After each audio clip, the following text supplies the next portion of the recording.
എന്റെ മോൻ അവസാനം ആരും വെള്ളം കൊടുത്തില്ലല്ലോ, എനിക്ക് വേണ്ട.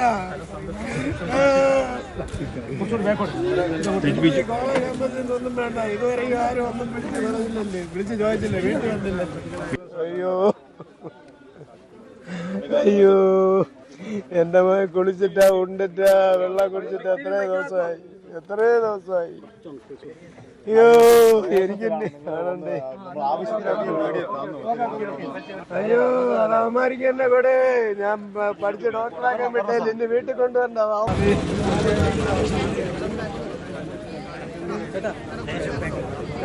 ആ പ്രിൻസിപ്പാലിന്റെ കൊണ്ടുവന്നാൽ എന്റെ മോന്റെ സാധനങ്ങൾ എനിക്ക് വേണ്ട. അയ്യോ എനിക്ക് വേണ്ടേ. കാണാൻ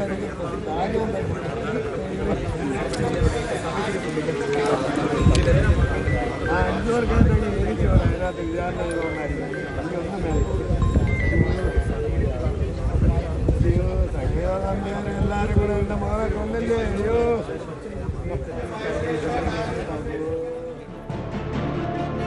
നമസ്കാരം, സ്പോട്ട് ലൈവിലേക്ക് സ്വാഗതം.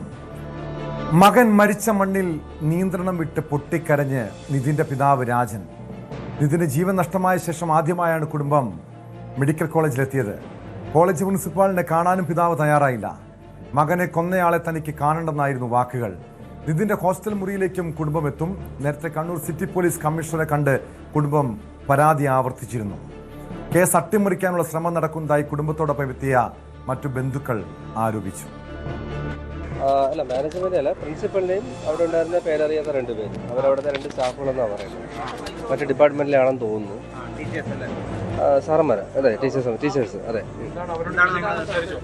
സംസാരിച്ചു. നമ്മൾ വേറൊന്നുമില്ല, ഇതിന്റെ ഈ അവന്റെ പൊരുളും കാര്യങ്ങളൊക്കെ എടുക്കാനായിട്ടാണ് ഞങ്ങൾ വന്നത്. അപ്പോൾ ഓൾറെഡി ഞങ്ങൾ പോലീസായിട്ട് സംസാരിച്ചിട്ടുണ്ടായിരുന്നു. അപ്പോൾ ഇവിടെ വന്നു കഴിഞ്ഞാൽ നമുക്ക് അവൻ്റെ സാധനങ്ങളും മറ്റു കാര്യങ്ങളൊക്കെ കൈമാറാൻ ചെയ്യാനുള്ള താക്കോലിൻ്റെ കാര്യങ്ങളൊക്കെ സംസാരിക്കണമല്ലോ. അപ്പോൾ അത് പോലീസിൻ്റെ കൈവശമാണുള്ളത്. അപ്പോൾ അത് ഇവിടെ നിന്ന് ചോദിച്ച് അവരുടെ അനുവാദം വാങ്ങി അവിടെ നിന്ന് പോയി ഹോസ്റ്റലിൽ നിന്ന് എടുക്കാനായിട്ടാണ് ഞങ്ങൾ പ്രധാനമായിട്ടും വന്നത്.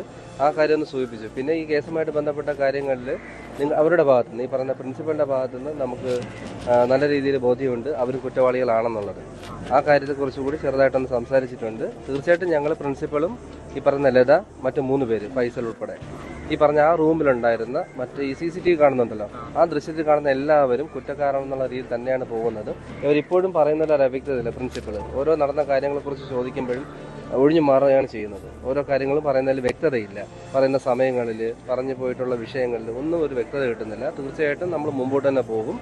ഈ പറയുന്ന ആദ്യം നമ്മൾ പ്രതികളെന്ന് പറഞ്ഞ ഈ റാമും പിന്നെ രണ്ടാമത്തെ പ്രതി സംഗീത, അവർ ശക്തമായിട്ട് നമ്മൾ ഉറച്ചു വയ്ക്കാനാണ് ഈ 2 പേരും. സംഗീതയും ഉണ്ട്, ഇല്ലാന്നില്ല. അവരാരൊക്കെ രക്ഷപ്പെടുത്താൻ നോക്കിയാലും സംഗീത പ്രതി തന്നെയാണ്. ഈ 2 പേരും കൊലപാതകികളാണ്. കണ്ണൂരിൽ നിന്ന് KV ബൈജു ചേരുന്നുണ്ട്. ബൈജു, ഏറെ സങ്കടകരമായ കാഴ്ചകളാണ് അഞ്ചരക്കണ്ടി ദന്തൽ കോളേജിൽ നിന്ന് കണ്ടത്. മകനെ നഷ്ടപ്പെട്ടൊരു പിതാവിൻ്റെ ദുഃഖം എത്രത്തോളം ഉണ്ടെന്ന് നമുക്ക് മനസ്സിലാക്കാൻ കഴിയും. ആദ്യമായ മകൻ പഠിച്ചിരുന്ന കോളേജിൽ, മകൻ്റെ ജീവൻ നഷ്ടപ്പെട്ട കോളേജിൽ ആദ്യമായി അവർ എത്തുന്നു. ഏറെ നാടകീയമായ രംഗങ്ങൾക്കാണ് കോളേജ് പരിസരം സാക്ഷ്യമായത്. എന്താണ് കുടുംബത്തിൻ്റെ ആരോപണം? ഇപ്പോഴും കോളേജ് പ്രിൻസിപ്പാളിനെതിരെ, അതോടൊപ്പം മറ്റ് അധ്യാപകർക്കെതിരെ അവർ ആരോപണം ഉന്നയിക്കുന്നുണ്ട്. മകൻ്റെ കൊലയാളികൾ അധ്യാപകരാണ്, പ്രിൻസിപ്പാളാണെന്ന ഗുരുതരമായ ആരോപണം ഉന്നയിക്കുന്നു. ഇതേ ആരോപണം ആവർത്തിച്ച്, ഇതേ പരാതി അവരെ ആവർത്തിച്ച് സിറ്റി പോലീസ് കമ്മീഷണറുടെ മുൻപാകെ എത്തുന്നു. എന്താണ് ഇന്ന് ആ കോളേജിൽ സംഭവിച്ചത്?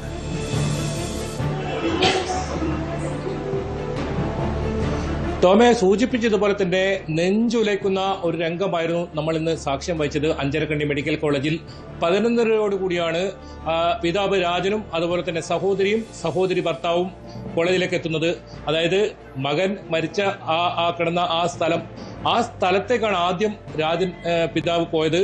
അവിടുന്ന് പിന്നീട് പൊട്ടിക്കരയുന്ന, അല്ലെങ്കിൽ നെഞ്ച് പൊട്ടിക്കരയുന്ന ഒരു പിതാവിനെയാണ് നമ്മൾ കണ്ടത്. അവിടെ ആ നിതിൻ വീണ് കിടന്ന ആ സ്ഥലത്ത് കുറേ സമയം അദ്ദേഹം അവിടെ നിലത്ത് ഇരിക്കുകയായിരുന്നു. അവിടെ നിന്നും ഇനിയും വിശ്വസിക്കാനാകുന്നില്ല, തൻ്റെ മകൻ ഇനി ഇല്ല എന്ന തരത്തിൽ അദ്ദേഹം പറയുന്നുണ്ടായിരുന്നു. അപ്പോൾ വലിയ തോതിൽ അദ്ദേഹത്തിന് ഏതെങ്കിലും തരത്തിൽ പ്രതികരിക്കാൻ പോലും കഴിയാതെ അദ്ദേഹത്തെ ആശ്വസിപ്പിക്കാൻ ഒരുപാട് പാടുപെടുന്നതായി ഈ കൂടെയുള്ളവർ ഒപ്പമുള്ളവർ നമ്മൾ കണ്ടു. നെഞ്ച് പൊട്ടുന്ന ആ രംഗം മലയാളിയെ സംബന്ധിച്ചിടത്തോളം കഴിഞ്ഞ ദിവസങ്ങളിൽ, അതായത് 11 ദിവസമായി നമ്മൾ ഈ വിഷയം ചർച്ച ചെയ്യുന്നു. അപ്പോഴും ഇതിൽ പ്രതികളെ ഇതുവരെ പിടികൂടിയിട്ടില്ല. ആകെ പിടികൂടിയതാകട്ടെ ഈ ലോൺ ആപ്പുമായി ബന്ധപ്പെട്ട 3 പേരെ മാത്രമാണ്. ആരോപണ വിധേയരായ കേസിൽ ആത്മഹത്യാ പ്രേരണ കുറ്റം ചുമത്തിയ ആളുകൾ ഇപ്പോഴും പുറത്തു തന്നെയുണ്ട്. പോലീസ് ഇതുവരെ പിടികൂടാൻ സാധിച്ചിട്ടില്ല. ഏതായാലും അങ്ങനെയുള്ള ഒരു സാഹചര്യത്തിലാണ് മകൻ ഡോക്ടറായി തിരിച്ചു വരുമെന്ന് വലിയ പ്രതീക്ഷയോടെ കാത്തിരുന്ന കുടുംബം അവിടെ എത്തിയതും അതോടൊപ്പം ഈ ഹോസ്റ്റൽ മുറി, മകൻ അവിടെ താമസിച്ചിരുന്ന ഹോസ്റ്റൽ മുറി സന്ദർശിച്ചുമൊക്കെ. പക്ഷെ അപ്പോഴും ഈ കുടുംബം ആരോപിക്കുന്നത് വളരെ ഗുരുതരമായ ആരോപണമാണ്. 2 ആരോപണമാണ് ഇപ്പോൾ പ്രധാനമായി അവർ ഉന്നയിക്കുന്നത്. ഒന്ന്, ഈ പ്രിൻസിപ്പൽ ഉൾപ്പെടെയുള്ള, അതായത് നമ്മൾ പുറത്തുവിട്ട ദൃശ്യം, 4ാമത്തെ ദൃശ്യം, അതിൽ പ്രിൻസിപ്പൽ നിതിനോട് കയർക്കുന്നുണ്ട്, ദേഷ്യപ്പെടുന്നുണ്ട്, വലിയ തോതിൽ ദേഷ്യപ്പെട്ട് സംസാരിക്കുന്നുണ്ട്. ആ ഒരു കൂട്ട വിചാരണ അവിടെ നടന്നിട്ടുണ്ട്. അതുകൊണ്ട് തന്നെ പ്രിൻസിപ്പലിനെതിരെ ആത്മഹത്യാ പ്രേരണ കുറ്റം ചുമത്തണം എന്ന ഒരു ആവശ്യമാണ് ഇവർ ഉന്നയിച്ചത്. വിനോദ് മോനി എന്ന് പറയുന്ന പ്രിൻസിപ്പൽ, ലതാ ശശിധരൻ എന്ന് പറയുന്ന അധ്യാപിക, ഫൈസൽ എന്ന് പറയുന്ന മറ്റൊരു അധ്യാപകൻ, ഇങ്ങനെ ഇവർക്കെതിരെ, ആ ദൃശ്യത്തിൽ കാണുന്ന ആളുകൾക്കെതിരെ കേസെടുക്കണം, ഇതേ ആത്മഹത്യാ പ്രേരണ കുറ്റം ചുമത്തണം എന്ന ഒരു ആവശ്യമാണ് ഇവർ ഉന്നയിച്ചത്. അതുകൊണ്ട് തന്നെ പിതാവും അതുപോലെ തന്നെ സഹോദരിയും അവരെ കാണാൻ തയ്യാറായില്ല. മാനേജ്മെന്റ് ഭാഗത്തു നിന്നും ഇന്ന് ആളുകൾ എത്തും എന്ന് പറഞ്ഞു. പക്ഷേ അതും ഉണ്ടായില്ല. മാനേജ്മെന്റ് തലത്തിൽ ചർച്ചയും ഉണ്ടായില്ല. വലിയ തോതിൽ സങ്കടം തങ്ങി നിൽക്കുന്ന ഒരു സാഹചര്യം തന്നെയായിരുന്നു.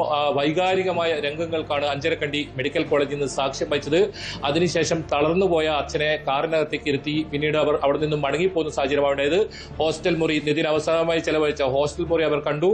അതോടൊപ്പം സഹോദരി ഭർത്താവാണ് ഈ പ്രിൻസിപ്പലിന്റെ മുറിയിലേക്ക് പോയത്. ആ മുറി, അത് ഏറ്റവും ഒടുവിലായി നിതിന്റെ ജീവനോടെയുള്ള ഒരു രംഗം ഉണ്ടായ ഒരു സ്ഥലമാണ്. അവിടെ അദ്ദേഹം എത്തി. അതായത് പ്രിൻസിപ്പലിനെതിരെ കേസെടുക്കണം എന്നൊരു നിലപാട് തന്നെയാണ് കുടുംബം പറയുന്നത്. അതോടൊപ്പം സംഗീതയും റാം എന്ന് പറയുന്ന അധ്യാപകർ, അവർ ഈ കേസിൽ നിന്നും ഒരു കാരണവശാലും അവർക്ക് ഒഴിവാവാൻ പറ്റില്ല. അവരുടെ പേരിലുള്ള ഈ കുറ്റം, ജാതി അധിക്ഷേപം ഉൾപ്പെടെ ഈ കോളേജിൽ നടന്നിട്ടുണ്ട്. മറ്റൊരു ഗുരുതരമായ ആരോപണം ഉന്നയിച്ചിട്ടുള്ളത്, അതായത് ആശുപത്രിയിൽ ചികിത്സാ പിഴവുണ്ടായി എന്ന ഒരു ആരോപണം കൂടി ഇപ്പോൾ കുടുംബം ഉന്നയിച്ചിട്ടുണ്ട്. ഏതായാലും സിറ്റി പോലീസ് കമ്മീഷണർക്ക് ഉച്ചയ്ക്ക് ശേഷം ഇവർ മൊഴി രേഖപ്പെടുത്തുന്നുണ്ട്. അതായത് പ്രത്യേക അന്വേഷണ സംഘം ഇവരുടെ മൊഴി വീണ്ടും രേഖപ്പെടുത്തുമെന്നാണ് നമുക്ക് മനസ്സിലാക്കാൻ സാധിക്കുന്നത്. കൂടുതലായുള്ള ഇവരുടെ ഈ പരാതി അത് ഇന്ന് ഉച്ചയ്ക്ക് ശേഷം അത് രേഖാമൂലം തന്നെ അന്വേഷണ സംഘത്തിന് മുന്നിൽ ഇവർ മൊഴി കൊടുക്കും. അതിൽ ഏറ്റവും പ്രധാനം ആ ദൃശ്യങ്ങൾ തന്നെയാണ്. ആ ദൃശ്യങ്ങളിൽ കാണുന്ന ആളുകൾക്കെതിരെ എല്ലാം ഈ സംഭവത്തിൽ കേസെടുക്കണമെന്ന ഒരാവശ്യമാണ് ഉന്നയിക്കുന്നത്. പ്രധാനമായും നേരത്തെ പറഞ്ഞതുപോലെ തന്നെ കൂട്ട വിചാരണ നടത്തിയതിനെ തുടർന്നുള്ള മാനസിക സമ്മർദ്ദം, അതോടൊപ്പം ജാതി അധിക്ഷേപം കോളേജിൽ നടന്നിട്ടുണ്ട്. അത് ഇല്ല എന്ന് വരുത്തി തീർക്കാനാണ് അത്തരം ആ ദൃശ്യങ്ങൾ ആദ്യം പുറത്തുവിട്ടത്. അതായത് കോളേജിൽ പ്രിൻസിപ്പാളിന്റെ ഓഫീസ് മുറിയിൽ വെച്ച് എങ്ങനെയാണ് നിതിൻ രാജ് എന്ന ചെറുപ്പക്കാരന് ഒരു കൂട്ട വിചാരണ നേരിടേണ്ടി വന്നത് എന്നത് വളരെ വ്യക്തമായി തന്നെ ആ ദൃശ്യങ്ങളിൽ നിന്ന് നമുക്ക് മനസ്സിലാക്കാൻ കഴിഞ്ഞതാണ്. സ്വാഭാവികമായും ആദ്യഘട്ടത്തിൽ ഡോക്ടർ റാമും ഡോക്ടർ സംഗീതവും ഒക്കെയാണ് പ്രതിക്കൂട്ടിലായതെങ്കിൽ ഈ ദൃശ്യങ്ങൾ പുറത്തു വന്നപ്പോൾ പ്രിൻസിപ്പാളിനും ഈ യുവാവിൻ്റെ മരണത്തിൽ പങ്കുണ്ട് എന്ന കാര്യം വ്യക്തമല്ലേ? അത്തരമൊരു ആരോപണമാണല്ലോ ഇപ്പോൾ കുടുംബം ഉന്നയിക്കുന്നത്. മാത്രമല്ല, പക്ഷേ പോലീസിൻ്റെ അന്വേഷണം നീങ്ങുന്നത് ഈ ഓൺലൈൻ ആപ്പിലേക്കാണ്. 3 പേരെ അറസ്റ്റ് ചെയ്തു. വളരെ ചടുലമായ നീക്കങ്ങൾ പോലീസിന്റെ ഭാഗത്തുനിന്നുണ്ടായി. ഇത് കുടുംബം ഉന്നയിക്കുന്നത് പോലെ ഈ കേസ് അട്ടിമറിക്കാനുള്ള നീക്കത്തിന്റെ ഭാഗമാണോ ഈ രീതിയിൽ നിതിന്റെ മരണത്തിന് കാരണം ഓൺലൈൻ ആപ്പിന്റെ ഭീഷണിയാണ് എന്ന് വരുത്തി തീർക്കാനുള്ള ശ്രമവും ആ രീതിയിൽ ഈ അറസ്റ്റും മറ്റ് സംഭവങ്ങളുമൊക്കെ?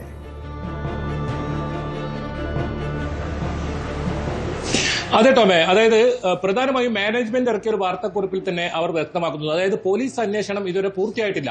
അപ്പോഴാണ് അവർ പറയുന്നത് ഈ ഒരു മൊബൈൽ ആപ്പുമായി ബന്ധപ്പെട്ട, ലോൺ ആപ്പുമായി ബന്ധപ്പെട്ട പ്രശ്നമാണ് നിതിൻ മരിക്കാൻ അല്ലെങ്കിൽ ആത്മഹത്യ ചെയ്യാൻ ഇടയായതെന്ന് അവർ ആവർത്തി പറയുന്നു.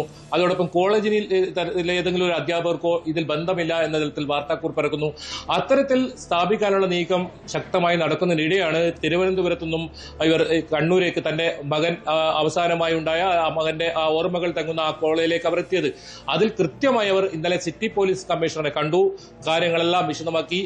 പോലീസ് അന്വേഷണത്തിൽ പ്രതീക്ഷയുണ്ട് എന്ന് പറയുമ്പോഴും ഈ കൂടുതൽ ആളുകളെ ഇതിൽ പ്രതി ചേർക്കുന്ന കാര്യത്തിൽ പോലീസിന്റെ ഭാഗത്തുനിന്നും ഇതുവരെ ഒരു വ്യക്തത വന്നിട്ടില്ല. അതിന് ഈ പുതിയ മൊഴി നൽകുമ്പോൾ അവർ കൂടി പ്രതിയാകുമെന്ന് കാത്തിരുന്ന് കാണണം. അതോടൊപ്പം സംഗീതയും ഡോക്ടർ റാം എന്ന് പറയുന്ന 2 അധ്യാപകർ ഇപ്പോഴും ഒളിവിൽ തന്നെയാണെന്നാണ് ഇവരുടെ ഏറ്റവും വലിയ പരാതി. അവരെ ഉടൻ അറസ്റ്റ് ചെയ്യണമെന്ന ആവശ്യം കുടുംബം ആവർത്തിച്ച് പറയുന്നു. ഏതായാലും നാളെ ഇവരുടെ മുൻകൂർ ജാമ്യം തലശ്ശേരി ജില്ലാ അഡീഷണൽ സെഷൻസ് കോടതിയിൽ വരുന്നുണ്ട്. എന്തായാലും നാളെ ഇവർക്ക് വളരെ നിർണായകമായിരിക്കും. അതായത് തങ്ങൾ ഏതെങ്കിലും തരത്തിൽ നിതിന്റെ മരണത്തിന് ഉത്തരവാദികളല്ല, നിതിന്റെ ലോൺ ആപ്പുമായി ബന്ധപ്പെട്ട ഈ ഒരു കാര്യമാണ്, ഈ വിഷയമാണ് നിതിൻ മരണത്തിന് അല്ലെങ്കിൽ ഇങ്ങനെ ഒരു ജീവനെടുക്കാൻ കാരണമെന്നാണ് അവർ ഈ ഒരു മുൻകൂർ ജാമ്യാപേക്ഷയിൽ കൂടി പറയുന്നത്. അങ്ങനെ അവിടുത്തെ അധ്യാപകർ, മാനേജ്മെന്റ് ഒക്കെ ഇങ്ങനെ നിതിന്റെ മരണം ഒരു ലോൺ ആപ്പിൽ മാത്രം ഒതുക്കി തീർക്കാൻ ശ്രമം നടത്തുന്നു. അതല്ല, കൃത്യമായ അന്വേഷണം നടക്കണം. ഈ ഒരു കൂടുതൽ ആളുകൾ, അതായത് ദൃശ്യം വളരെ പ്രധാനപ്പെട്ട ദൃശ്യമാണ് നമ്മൾ പുറത്തുവിട്ടത്. ആ ദൃശ്യത്തിലുള്ള ആളുകൾക്കെതിരെ കേസെടുക്കണമെന്ന് ഇവർ ഇന്നും ആവർത്തിച്ചു.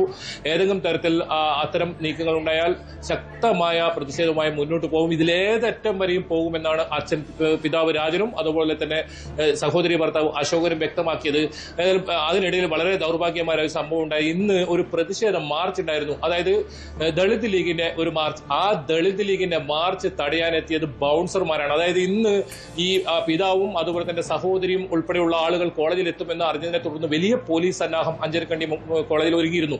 ഈ പോലീസ് സന്നാഹത്തിനിടയിൽ ഈ ദളിത് മാർച്ച് വരുമ്പോൾ ഇത്രയും പോലീസുകാർ അവിടെ നോക്കി നിൽക്കെ കോളേജ് മാനേജ്മെന്റ് 2 ബൗൺസർമാർ വന്ന് ഈ പ്രതിഷേധക്കാരെ തടയുന്ന ഒരു കാഴ്ചയാണ് നമ്മൾ ഇന്ന് കണ്ടത്. അതായത് ഇത്രത്തോളം വിഷയമുണ്ടായിട്ടും വലിയ പ്രതിഷേധമുണ്ടായിട്ടും കോളേജ് അധികൃതരുടെ ഭാഗത്തു നിന്നും ഇത്തരം നീക്കങ്ങൾ ഉണ്ടാകുന്ന വലിയ തോതിലുള്ള ചർച്ചയ്ക്ക് ഇടയാക്കിയിട്ടുണ്ട്. അത് ഈ കുടുംബം എത്തുന്നതിന് തൊട്ട് മുൻപാണ് ഈ ദളിത് ലീഗിന്റെ മാർച്ച് ഉണ്ടായത്. നിരവധി ആളുകൾ ഉണ്ടായിരുന്നു. ആ പ്രതിഷേധ മാർച്ചിനെ തടഞ്ഞത് ബൗൺസർമാരാണ്. അത് വലിയ സംഘർഷത്തിന്, അല്പനേരത്തേക്ക് സംഘർഷത്തിന് ഒക്കെ ഇടയാക്കിയ ഒരു സാഹചര്യമായിരുന്നു. അങ്ങനെ മാനേജ്മെന്റ് നിതിനെ ചേർത്ത് നിർത്താൻ തയ്യാറായില്ല. ഇതിൽ നീതി വാങ്ങുന്ന കാര്യത്തിൽ മാനേജ്മെന്റ് ഭാഗത്തുനിന്ന് തീരുമാനം ഒന്നുമില്ല.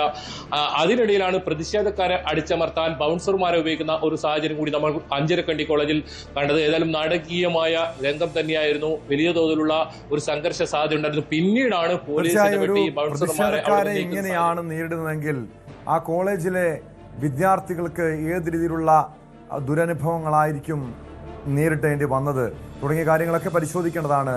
ബൈജു, ഈ കോളേജിനെതിരെ ഇതിനു മുൻപും ആരോപണങ്ങൾ ഉയർന്നു വന്നിട്ടുള്ളതാണ്. അധ്യാപകരും അതോടൊപ്പം കോളേജ് മാനേജ്മെന്റും വിദ്യാർത്ഥികളോട് പെരുമാറുന്ന രീതി സംബന്ധിച്ച്. ഇങ്ങനെ ഈ പ്രതിഷേധത്തെ ഗുണ്ടകളെ വെച്ച് അടിച്ചമർത്താൻ അവർ നീക്കം നടത്തിയിട്ടുണ്ടെങ്കിൽ അതിനു മുൻപ് വിദ്യാർത്ഥികൾക്ക് നേരെ സമാനമായ രീതിയിലുള്ളൊരു അനുഭവം ഉണ്ടായിട്ടുണ്ടാകില്ലേ? അതേക്കുറിച്ച് ഏതെങ്കിലും പരാതികൾ ഉയർന്നു വന്നിട്ടുണ്ടോ? മാത്രമല്ല, നിലവിൽ ഈ കേസുമായി ബന്ധപ്പെട്ട് പോലീസിൻ്റെ അന്വേഷണം എങ്ങനെയാണ് എന്ന് കൂടി അറിയണം. കാരണം നേരത്തെ കുടുംബം പറയുന്നത് പോലെ ഈ ഓൺലൈൻ ആപ്പിന് പിന്നാലെയാണ് ഇപ്പോൾ അന്വേഷണ സംഘം പോകുന്നത്. ഈ ഡോക്ടർ റാം, ഡോക്ടർ സംഗീത, ഈ പ്രതികൾ ഇപ്പോൾ എവിടെ ഉണ്ടെന്ന് സംബന്ധിച്ച് സൂചനയുണ്ട്. അവർ സംസ്ഥാനം വിട്ടതായിട്ടുള്ള വിവരമുണ്ട്. അവരുടെ മുൻകൂർ ജാമ്യാപേക്ഷ നാളെയാണ് കോടതി പരിഗണിക്കുന്നതെന്നാണ് മനസ്സിലാക്കാൻ കഴിയുന്നത്. അവരെ കണ്ടെത്താനുള്ള നീക്കം എങ്ങനെയാണ്?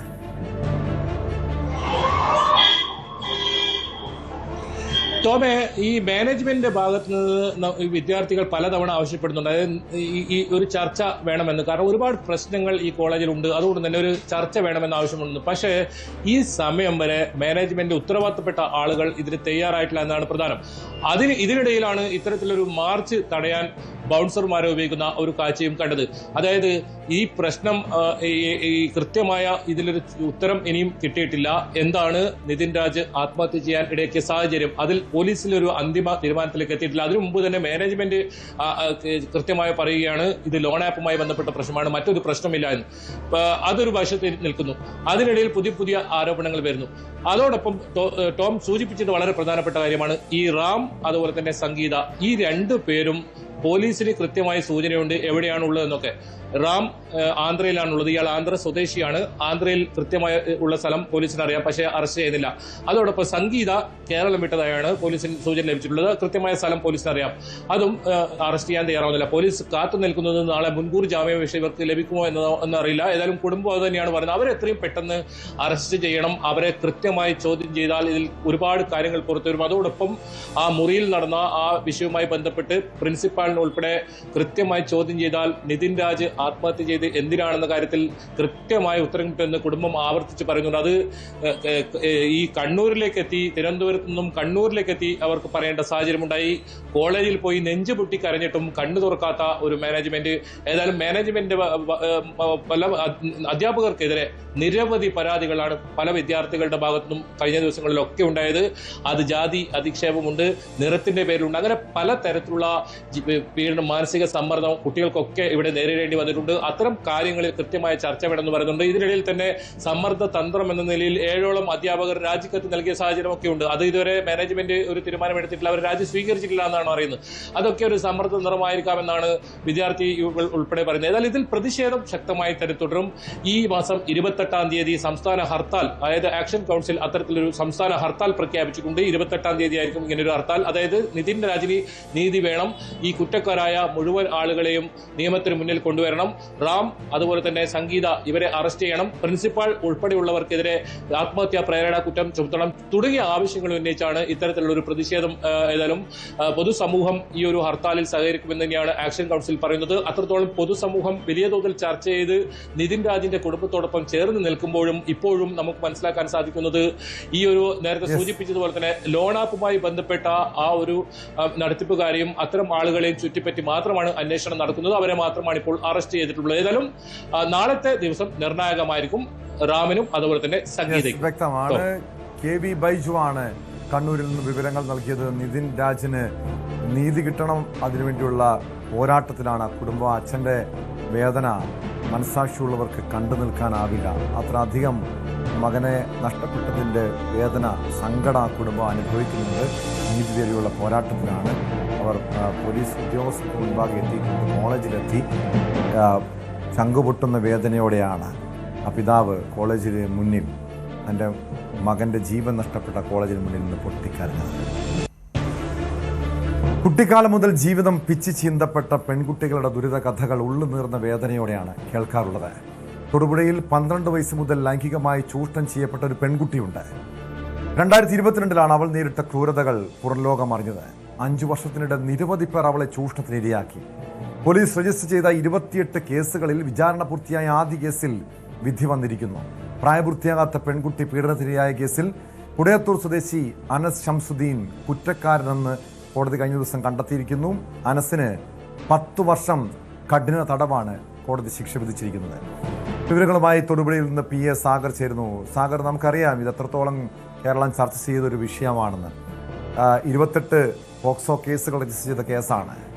അതിൽ വിചാരണ പൂർത്തിയായ ആദ്യ കേസിൽ വിധി വന്നിരിക്കുന്നു. പ്രതിക്ക് 10 വർഷം കഠിന തടവ്. ശിക്ഷാവിധിയുടെ വിശദാംശങ്ങൾ.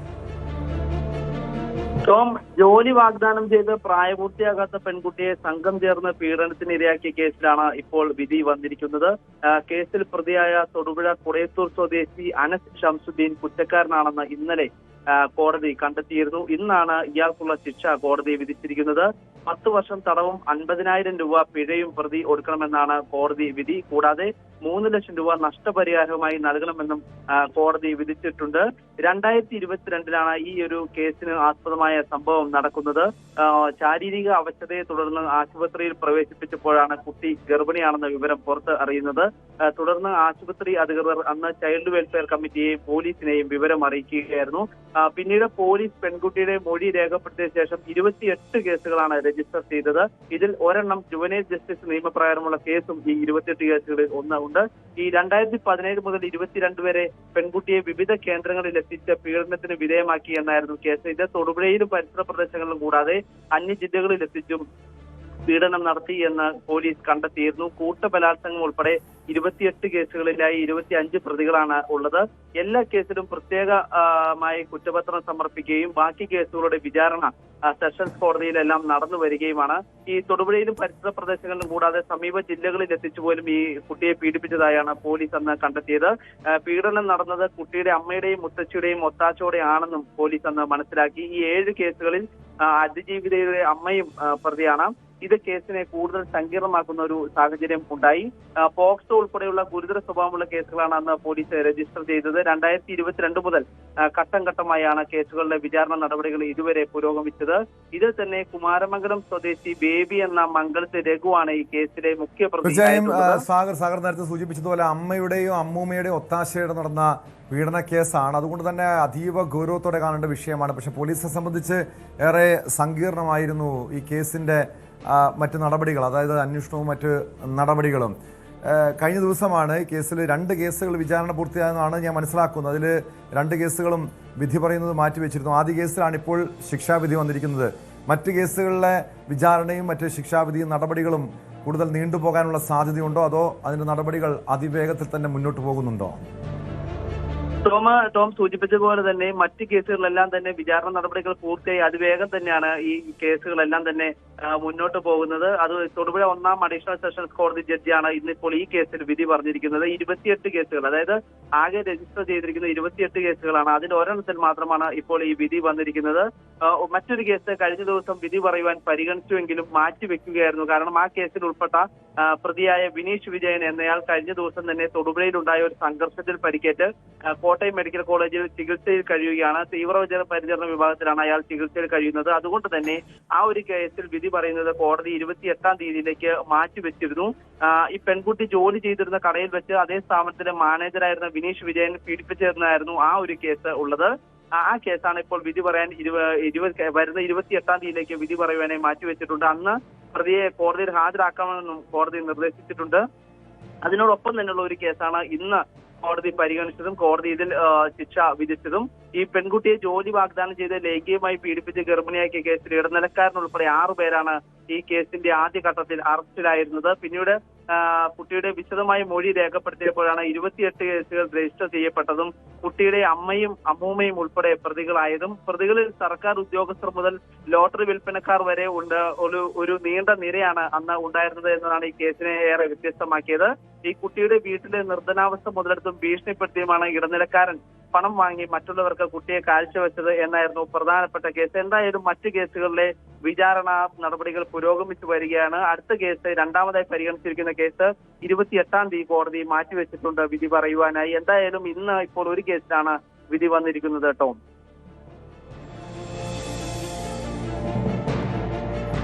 ഏറെ കോളിളക്കമുണ്ടാക്കിയ തൊടുപുഴയിലെ പ്രായപൂർത്തിയാകാത്ത പെൺകുട്ടിയെ പീഡിപ്പിച്ച കേസിലാണ് വിചാരണ പൂർത്തിയായ ആദ്യ കേസിൽ പ്രതിക്ക് ശിക്ഷ വിധിച്ചിരിക്കുന്നത്.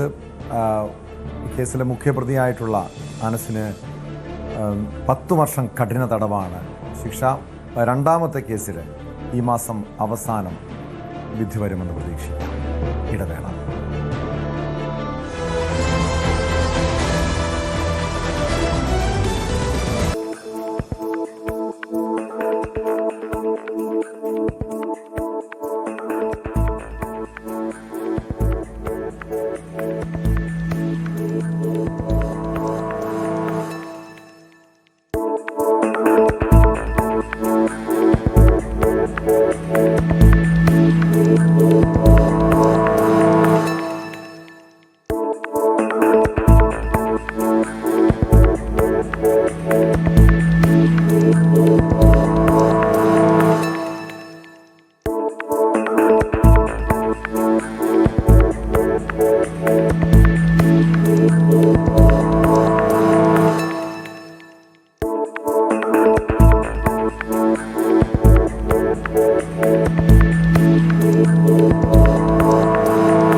സ്പോട്ട് ലൈവ് തുടരുന്നു. ചെങ്ങന്നൂർ പുലിയൂരിൽ മരിച്ച യേശുദാസിന്റെ മരണത്തിൽ അസ്വാഭാവികതയുണ്ടെന്ന പരാതിയെ തുടർന്ന് മൃതദേഹം പുറത്തെടുത്ത് റീപോസ്റ്റ്മോർട്ടം നടത്താനുള്ള നടപടികൾ ആരംഭിച്ചു.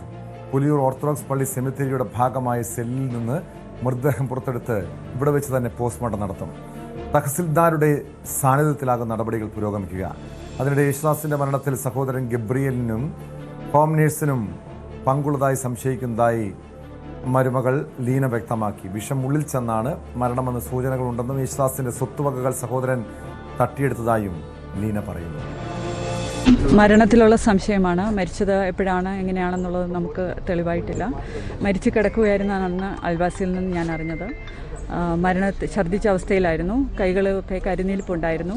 ഞങ്ങളെ അറിയിക്കുന്നതിന് മുമ്പ് തന്നെ മകളുടെ വീട്ടുകാരെയോ എൻ്റെ ഫാമിലിയോ ബാക്കിയുള്ളവരെ അറിയിക്കുന്നതിന് മുമ്പ് തന്നെ പുള്ളി മൃതദേഹം ഹോസ്പിറ്റലിൽ കൊണ്ടുപോയി അവിടെ നിന്ന് മോർച്ചറിയിലാക്കി. അവിടെ പോസ്റ്റ്മോർട്ടത്തിനുള്ള കാര്യങ്ങളൊന്നും ഹോസ്പിറ്റലിൽ നിന്ന് ചെയ്തിട്ടില്ല. അതേ തുടർന്ന് പിറ്റേ ദിവസം ഞങ്ങളെ വീട്ടിൽ നിന്ന് പുറത്താക്കുകയും വീടും വസ്തുവും പുള്ളിയുടെ പേരിലേക്കുള്ള ആധാരം ഞങ്ങളെ കാണിക്കുകയും ചെയ്തു. ഒരു ആധാരത്തിൻ്റെ സാക്ഷിയായിട്ടുള്ളത് ഈ വീട്ടിൽ നിൽക്കുന്ന ജോലിക്കാരിയാണ്. അത് കൂടാതെ തന്നെ ഈ ആധാരം രജിസ്റ്റർ ചെയ്ത് 90 ദിവസത്തിനിടയിലാണ് പപ്പയുടെ മരണം. അത് അൺയൂഷ്വലാണ്. അത് സ്വത്തും പണവും എല്ലാം മാറ്റി. ഞങ്ങൾ അറിയില്ല, അറിഞ്ഞുകൂടാ, ഒന്നും അറിയില്ല. ഞാൻ അയച്ചു കൊടുത്ത 2023 അയച്ചു കൊടുത്ത പണമുണ്ട്. 23 ആയപ്പോൾ ഞാൻ പപ്പയോട് പറഞ്ഞു. പപ്പ അപ്പോഴത്തേക്കിന് ഞങ്ങളുടെ പാണ്ടനാട്ടുള്ള കുടുംബ സ്വത്ത് വിറ്റു. വിശദാംശങ്ങളുമായി ആലപ്പുഴയിൽ നിന്ന് ശരണ്യ സ്നേഹജൻ ചേരുന്നുണ്ട്. ശരണ്യ, യേശുദാസിന്റെ മരുമകൾ ലീനയുടെ പരാതിയിലാണ് മൃതദേഹം റീപോസ്റ്റ്മോർട്ടം നടത്താനുള്ള നടപടികളിലേക്ക് നീങ്ങുന്നത്. എന്തുകൊണ്ടാണ് റീന ഇതൊരു കൊലപാതകമാണെന്ന് ലീന ആരോപിക്കുന്നത്? പ്രത്യേകിച്ചും സഹോദരനെതിരെയാണ് ഗുരുതരമായിട്ടുള്ള ആരോപണം ഉന്നയിക്കുന്നത്. അതുമായി ബന്ധപ്പെട്ട് എന്തെങ്കിലും സൂചനകൾ, തെളിവുകൾ ലഭ്യമായിട്ടുണ്ടോ?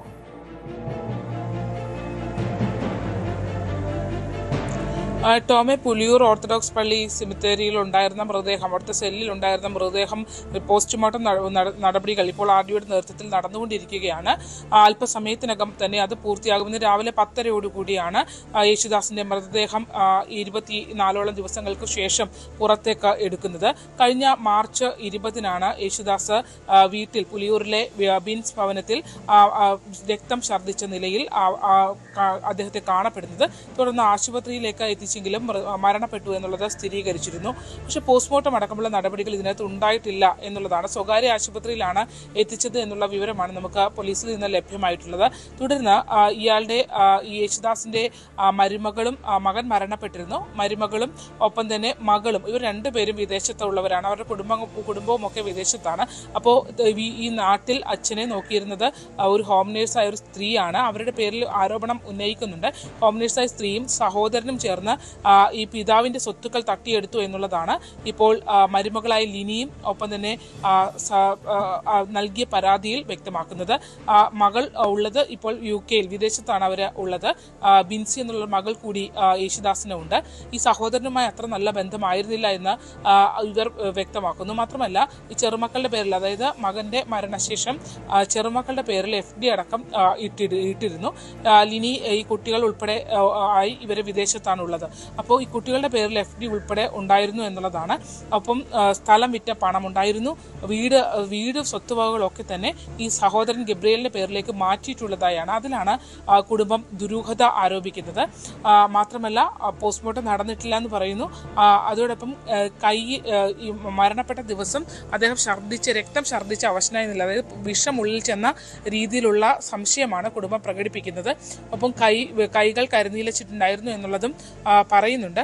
ഇത്തരം സംശയങ്ങൾ നിലനിൽക്കുന്നു. അതോടൊപ്പം തന്നെ പുലിയൂർ SBI ബ്രാഞ്ചിലുണ്ടായിരുന്ന FD സംബന്ധിച്ച് അതിന് നോമിനിയായി ഈ ഗബ്രിയലിനെ, സഹോദരനുമായി അത്ര നല്ല ബന്ധമായിരുന്നില്ല യേശുദാസിനെ എന്നുള്ളതാണ് കുടുംബം പറയുന്നത്. പക്ഷേ ഈ ഹോം നേഴ്സിനെ അടക്കം കൊണ്ട് കൊടുത്തത് സഹോദരനാണ് എന്നുള്ള ആക്ഷേപമൊക്കെ അവർ ഉന്നയിക്കുന്നുണ്ട്. അപ്പം ഈ CCTVയിലടക്കം പല സമയങ്ങളിലും ദുരൂഹമായ രീതിയിലുള്ള പെരുമാറ്റങ്ങൾ, അതായത് മക്കളിൽ നിന്ന് പിതാവിനെ അകറ്റുന്ന രീതിയിലുള്ള പെരുമാറ്റങ്ങളൊക്കെ തന്നെ കണ്ടിരുന്നു എന്നുള്ളതും ഈ ലിനി ഇപ്പോൾ ഉന്നയിക്കുന്നുണ്ട്. അതോടൊപ്പം ഈ ഈ രജിസ്ട്രി, അതായത് സ്വത്തുക്കൾ സഹോദരന്റെ പേരിലേക്ക്, വീടും സ്ഥലവും സഹോദരന്റെ പേരിലേക്ക് മാറ്റിയിട്ടുണ്ട്. ആ മാറ്റിയ കാര്യങ്ങൾ അതിനകത്ത് വന്നിരിക്കുന്ന ഒരു സാക്ഷിയായി ഒപ്പിട്ടിരിക്കുന്നത് ഈ ഹോം നേഴ്സായി വന്ന സ്ത്രീയാണ് എന്നുള്ളതും ആ ആധാരം രജിസ്റ്റർ ചെയ്ത് 90 ദിവസത്തിനുള്ളിൽ യേശുദാസ് മരണപ്പെട്ടു എന്നുള്ളതുമാണ് കുടുംബം പറയുന്നത്. ഇതിൽ മുഴുവൻ അടിമുടി ദുരൂഹതയുണ്ട് എന്നുള്ളതാണ്. ചെങ്ങന്നൂർ പോലീസിൽ കഴിഞ്ഞ 1-ന് മരുമകൾ പരാതി നൽകി. തുടർന്ന് ലിനിയുടെ പരാതിയുടെ അടിസ്ഥാനത്തിലാണ് FIR രജിസ്റ്റർ ചെയ്യുകയും അതോടൊപ്പം തന്നെ ലിനിയുടെ പേരിലുള്ള സ്വത്തുക്കൾ ഉൾപ്പെടെ തട്ടിയെടുക്കാനുള്ള ശ്രമം നടന്നു എന്നുള്ളതാണ്. തുടർന്ന് ഇവർ കള്ളപ്പരാതി നൽകി, പോലീസിൽ പരാതി നൽകി ലിനിയെ കൊടുക്കാൻ ശ്രമിച്ചു.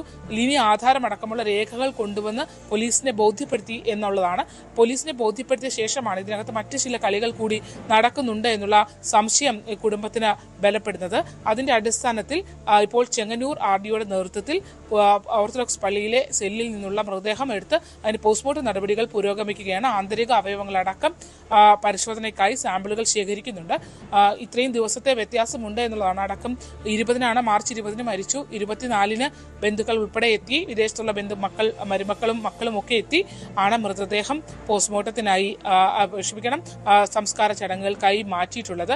അതിനുശേഷം ഈ വീട്ടിൽ നിന്ന് പുറത്തേക്ക് ഇവരെ ഈ മകളെയും ഒപ്പം തന്നെ മരുമകളെയും വീട്ടിൽ പ്രവർത്തിക്കാൻ പോലും അനുവദിക്കാത്ത, അല്ലെങ്കിൽ അവിടെ നിൽക്കാൻ പോലും അനുവദിക്കാത്ത രീതിയിൽ അസ്വാഭാവികതയോടുകൂടി ഈ ഹോം നേഴ്സായി വന്ന സ്ത്രീ പെരുമാറി എന്നതുൾപ്പെടെയുള്ള ഗുരുതര ആരോപണങ്ങൾ ഈ കുടുംബം ഉന്നയിക്കുന്നുണ്ട്. ഇത്തരത്തിൽ തുടർന്നാണ് ബാങ്കിലുണ്ടായിരുന്ന പണങ്ങളെ ഈ സ്വത്തുക്കളൊക്കെ തട്ടിയെടുത്തു എന്ന് മനസ്സിലായപ്പോഴാണോ ഇതൊരു അസ്വാഭാവികമായ മരണമാണ്, ഇതൊരു കൊലപാതകമാണ് എന്നൊരു സംശയം കുടുംബത്തിന് തോന്നിയത്? മാത്രമല്ല CCTV ദൃശ്യങ്ങളടക്കം ചില അസ്വാഭാവികതകൾ ഉണ്ടെന്ന് പറയുന്നുണ്ടല്ലോ. പോലീസ് അത് വിശദമായി പരിശോധിച്ചിട്ടുണ്ട്. അതോടൊപ്പം ആരോപണ വിധേയരായിട്ടുള്ള ഈ മകൻ ഗബ്രിയലിനെയും ഹോം നേഴ്സിനെയും ചോദ്യം ചെയ്തിട്ടുണ്ടോ? ഈ ആര് കൊലപ്പെടുത്തിയെന്നാണ് ഇപ്പോൾ സംശയിക്കുന്നത്. അതായത് ഹോം നേഴ്സിൻ്റെ സഹായത്തോടു കൂടി മകൻ കൊലപ്പെടുത്തി, മകൻ വിഷം നൽകി കൊന്നു, പിതാവിനെ കൊന്നു എന്നാണോ കുടുംബത്തിൻ്റെ ആരോപണം? ടോമി മകനല്ല, സഹോദരൻ. അതായത് ഈ യേശുദാസിന്റെ സഹോദരനെതിരെയാണ് കുടുംബം ആരോപണം ഉന്നയിക്കുന്നത്. ഈ യേശുദാസിന്റെ മകനായ ബിൻസിന്റെ ഭാര്യ ലിനിയാണ് പരാതി നൽകിയിരിക്കുന്നത്. ബിൻസ് നേരത്തെ തന്നെ മരണപ്പെട്ടു പോയ ആളാണ് എന്നുള്ളതാണ്. അതിനുശേഷം ഈ കുട്ടികളുടെ പഠനവും കാര്യങ്ങളും അവരുടെ ജോലിയും ഒക്കെ ബന്ധപ്പെട്ട് ലിനിയും മക്കളും ഒക്കെ വിദേശത്താണ്. അതോടൊപ്പം തന്നെ ഈ ഒരു സഹോദരി ഉള്ളതും യുകെയിലാണ് എന്നുള്ളതാണ്. അപ്പം ബാക്കി നാട്ടിൽ ആരുമില്ല, പിതാവ് മാത്രമാണ് ഉണ്ടായിരുന്നത്. സഹോദരനായി ഗബ്രിയലുമായി നേരത്തെ തന്നെ ചില സ്വത്ത് തർക്കങ്ങളുമായി ബന്ധപ്പെട്ടുള്ള കേസൊക്കെ നിലനിന്നിരുന്നു. അപ്പം ഈ എന്ത് സാഹചര്യം ഉണ്ടെങ്കിലും ഈ സഹോദരനിലേക്ക് ഈ സ്വത്തുക്കൾ എഴുതി വെക്കാനുള്ള ഒരു പശ്ചാത്തലം ഇല്ല എന്നുള്ളതാണ് കുടുംബാംഗങ്ങൾ പറയുന്നത്. മാത്രമല്ല ഈ മരണത്തിന്റെ സമയത്ത് ഇവര് എത്തിയ സമയത്ത് ഈ വീട്ടു ജോലിക്കാരിയായ അല്ലെങ്കിൽ ഹോം നേഴ്സായ സ്ത്രീ അവിടെ കാണിച്ച ഒരു അധികാരം, അതിനകത്ത് അവരുടെ പെരുമാറ്റത്തിലുണ്ടായ പല അസ്വാഭാവികതകൾ, അത് ഒക്കെ കഴിഞ്ഞാണ് ഈ മരണമടക്കം മറ്റു കാര്യങ്ങളിലേക്ക് അവർ പോയി. അതിനുശേഷം അന്ന് ഇവരെത്തുന്നത് തന്നെ 20-ന് ആണ് മരണപ്പെടുന്നത്. 24-ലാണ് അവരെല്ലാവരും വിദേശത്ത് നിന്ന് വരുന്നത്. ആ സമയത്ത് തന്നെ ഈ മരണം സംസ്കാരവുമായി ബന്ധപ്പെട്ടുള്ള കാര്യങ്ങളിലേക്ക് പോയി. പിന്നീട് ഈ വീട്ടിൽ നിന്ന് ഇവരെ പുറത്താക്കാനുള്ള രീതിയിലുള്ള പെരുമാറ്റം ഈ ഹോം നേഴ്സായ സ്ത്രീയുടെ ഭാഗത്തു നിന്ന് ഉണ്ടായിട്ടുണ്ട് എന്നുള്ളതാണ്. അങ്ങനെയുള്ള പശ്ചാത്തലങ്ങളും കാര്യങ്ങളും ഒക്കെ പരിശോധിക്കുമ്പോഴാണ് ആധാരം, അതായത് ഹോം നേഴ്സായ സ്ത്രീ പറയുന്നു ഇവരോട് ആധാരം ഉൾപ്പെടെ ഈ വീട് ഗബ്രിയലിന്റെ പേരിലാണ് എന്നതുൾപ്പെടെയുള്ള കാര്യങ്ങൾ ഇവർ മനസ്സിലാക്കിയെടുക്കുന്നു. അങ്ങനെ മനസ്സിലാക്കി എടുക്കുമ്പോഴാണ് ഒരു കാരണവശാലും അങ്ങനെ ഒരു ആധാരം നടത്തി കൊടുക്കേണ്ട ഒരു സാഹചര്യമോ അടുപ്പമോ ഇവർ തമ്മിൽ സഹോദരനുമായി ഇല്ല എന്നുള്ളതാണ്. അതോടൊപ്പം തന്നെ ഈ വീട്ടിലുണ്ടായിരുന്ന ഈ ഹോം നേഴ്സായ സ്ത്രീ നൽകിയ കേക്ക് ഭക്ഷിച്ച ശേഷമാണ് ഈ പിതാവിന് ഈ ഒരു സംഭവം നടന്നിട്ടുണ്ടെന്നുള്ള വിവരം കൂടി ഇവർക്ക് ലഭ്യമായിട്ടുണ്ട്. അത്തരത്തിൽ ആ കേക്കിൽ വിഷം കലർത്തി നൽകിയതാണോ എന്നുള്ള സംശയം കൂടി നിലനിൽക്കുന്നു. ഇതെല്ലാം കുടുംബത്തിന്റെ ആരോപണങ്ങളാണ്. എന്തായാലും പോലീസ് നിലവിൽ ആരെയും കസ്റ്റഡിയിലോ എടുക്കുകയോ മറ്റു കാര്യങ്ങളോ ഒന്നും ചെയ്തിട്ടില്ല. പക്ഷേ RDOയുടെ നേതൃത്വത്തിൽ പരാതി കിട്ടിയതിൻ്റെ അടിസ്ഥാനത്തിൽ മറ്റ് സാഹചര്യങ്ങളൊക്കെ പരിശോധിക്കുമ്പോൾ ഈ FD അടക്കം മാറ്റപ്പെട്ടിട്ടുണ്ട്. അതും മാത്രമല്ല നോമിനിയായി വെച്ചിരിക്കുന്നതെല്ലാം ഗബ്രിയലിനെയാണ്. അപ്പോൾ കുറേ നാളായി സൈൻ ചെയ്യൽ ഇല്ലായിരുന്നു എന്നാണ് പറയുന്നത്. കാരണം തമ്പ് ഇംപ്രഷനാണ് ഡോക്യുമെന്റുകൾക്കായി ഉപയോഗിച്ചിരുന്നത്. ആരോഗ്യ പ്രശ്നങ്ങൾ യേശുദാസിന് ഉണ്ടായിരുന്നു എന്നുള്ളത് കൊണ്ടാണ്. അപ്പം ബോധപൂർവം ബലം പ്രയോഗിച്ചത് ആരെങ്കിലും ചെയ്തിട്ടുണ്ടോ എന്നതുൾപ്പെടെയുള്ള കാര്യങ്ങളൊക്കെ സംശയമുണ്ട്. കാരണം വീട്ടിലെ സാഹചര്യങ്ങൾ സംശയാസ്പദമായി മാറിയ ഘട്ടത്തിലാണ് ഈ പണമിടപാടുകൾ, ബാങ്കിൽ ഉണ്ടായിരുന്ന ഇടപാടുകളെ സംബന്ധിച്ചും FD സംബന്ധിച്ചുമൊക്കെ അന്വേഷിക്കാൻ കുടുംബം തീരുമാനിച്ചതെന്നുള്ളതാണ്. കുടുംബം പരിശോധിച്ചപ്പോഴാണ് ഇതിനെല്ലാം നോമിനിയായി ഗബ്രിയേൽ വന്നിട്ടുള്ളത് എന്നുള്ളത് മനസ്സിലാക്കുന്നത്.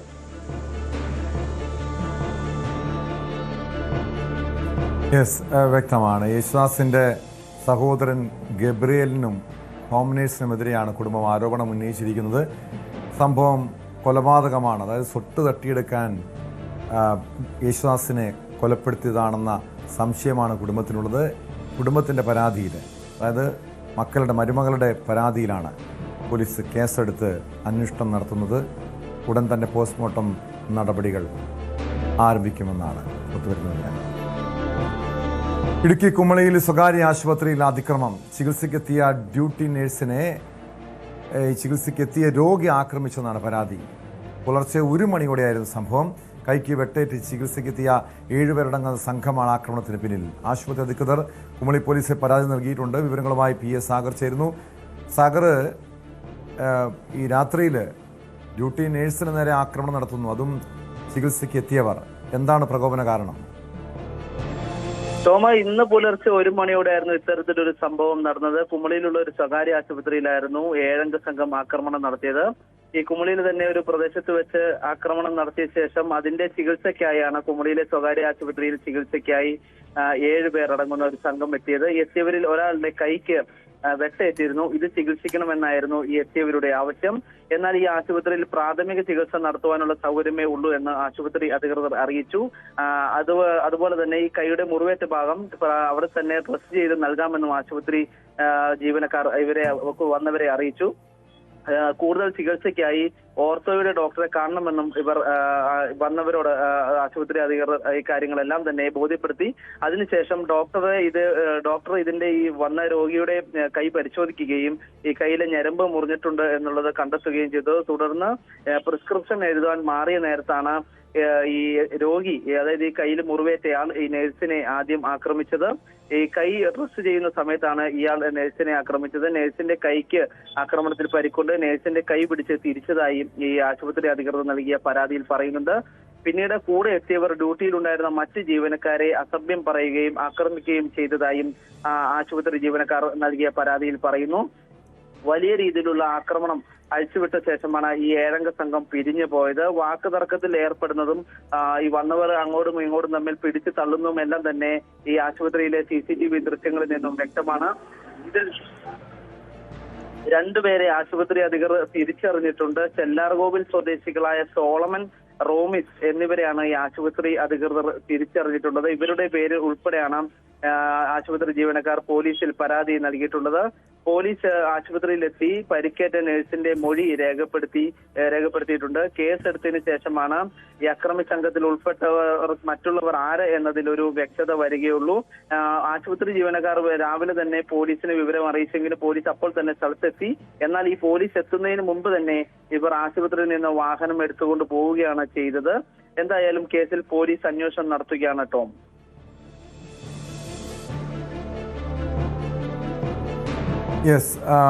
ഈ സംഭവത്തിൽ എത്ര പേരെയാണ് പ്രതി ചേർത്തിട്ടുള്ളത്? കാരണം അവർ പലരും നിരവധി പേർ, അത് 7 പേരടങ്ങുന്ന സംഘമാണ് അവിടെ എത്തിയതെന്ന് മനസ്സിലാക്കാൻ കഴിയുന്നുണ്ട്. ദൃശ്യങ്ങളിലും അവർ പ്രശ്നങ്ങൾ സൃഷ്ടിക്കുന്നത് വളരെ വ്യക്തമായി തന്നെ കാണാൻ കഴിയും. ഈ സംഭവത്തിൽ പോലീസിന്റെ നടപടി എങ്ങനെയാണ് പുരോഗമിക്കുന്നത്? ആരെങ്കിലും അറസ്റ്റ് ചെയ്യാൻ കഴിഞ്ഞിട്ടുണ്ടോ? ഇതുവരെ ഇതിൽ അറസ്റ്റ് രേഖപ്പെടുത്തിയിട്ടില്ല. എന്നാൽ ഈ ചെല്ലാർകോവിൽ സ്വദേശികളായ സോളമൻ, റോമിസ് എന്നീ 2 പേരാണ് ഈ ആക്രമണത്തിന് നേതൃത്വം നൽകിയതെന്ന് ആശുപത്രി അധികൃതർ പേരെടുത്ത് തന്നെ പോലീസിൽ പരാതി നൽകിയിട്ടുണ്ട്. പോലീസ് സ്ഥലത്തെത്തി ഈ ആക്രമണത്തിൽ പരിക്കേറ്റ ഈ വന്ന സംഘത്തിന്റെ പരിക്കേറ്റ നഴ്സിന്റെ അടക്കം മൊഴി രേഖപ്പെടുത്തിയിട്ടുണ്ട്.